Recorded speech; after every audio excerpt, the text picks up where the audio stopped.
Hello and welcome to another episode of Disney Movie Investigation. If this is your first time watching, welcome to the show. In each episode, we take a look at a movie that is featured on Disney+. On this episode, we are taking a look at a Christmas classic as we take a look at Miracle on 34th Street. We will take a look at the original 1947 production as well as the 1994 remake. And if you are enjoying these videos, we do ask that you please hit that subscribe button. That way you'll be notified with each new video. Now sit back and enjoy this holiday episode of Disney Movie Investigation. So today we are covering Miracle on 34th Street. This movie was released on June 11th, 1947, and it was written and directed by George Seaton. It was distributed by 20th Century Fox, and the budget was $630,000 with a box office return of $2.7 million. So in terms of the production, Miracle on 34th Street was shot on location in New York during the Macy's Thanksgiving Day Parade. This sequence was shot live during the 1946 version of that parade. Maureen O'Hara was reluctant to take on the role as she had moved back to post-war Ireland, but after she had read the script, she changed her mind and moved back to the United States. So even though the film is a Christmas movie and it is set during the Christmas season, studio head Daryl F. Zanuck insisted that the movie come out in the summer months of June, saying that more people go to the movies in the warmer weather seasons. So the movie producers rushed to promote the movie, trying to keep the Christmas setting a secret. They even went so far as to create a fictional trailer where a fictional producer is roaming the studio lot asking celebrities, including Rex Harrison and Annie Baxter, to explain the virtues of the film. The posters also tried to keep the Kris Kringle character a secret by burying him in the background. So in terms of the cast, we have Maureen O'Hara, who plays Doris Walker, John Payne, who plays Fred Gailey, Edmund Gwen, who plays Kris Kringle, Gene Lockhart, who plays Henry X. Harper, Natalie Wood, who plays Susan Harper, Porter Hall plays Granville Sawyer, William Frawley as Charlie Halloran, Jerome Crown, who plays District Attorney Thomas Mara, and Philip Tong, who plays Julian Shamer.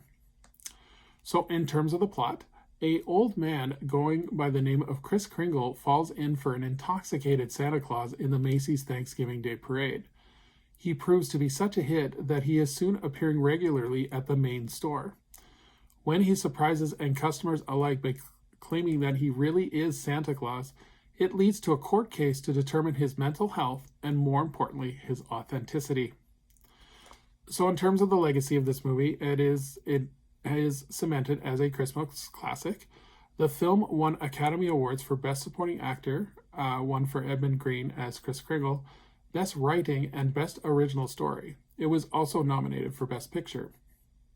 In 2005, the film was chosen for the preservation at the United States National Film Registry by the Library of Congress. And the movie was first released in home video in 1987, as well as in 1985, it was one of the first black and white films to be colorized.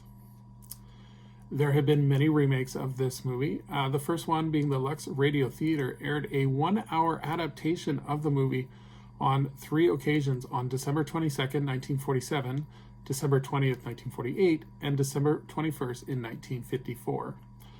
The Screen Directors Playhouse aired a half-hour version on December 23rd, 1949, and an hour-long version on December 21st, 1950. In 1963, a musical theater version entitled Here Is Love readapted the movie as a stage play, as well as in 2000, which has become popular with community and regional theaters. Several TV remakes have been included, including 1955 being a 1-hour remake, and in 1959 a version starring Disney legend Ed Wynn, and in 1973 a version with Roddy McDowall and Jim Backus. In 2012, Macy's department store Herald Square in New York featured a 30-minute adaptation with puppets that took place within its Santaland display area. And then, of course, there is the 1994 remake. So this movie was released on November 18th, 1994, and it was directed by Les Mayfield. And the production companies were Hughes Entertainment and Fox Family Film. And it was distributed, of course, by 20th Century Fox. The box office return for this one was $46.3 million.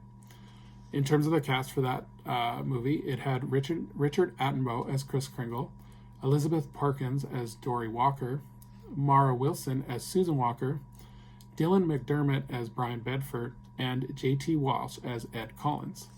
So the plot is a little bit different for the 1994 remake, as they kind of twist the story a little bit.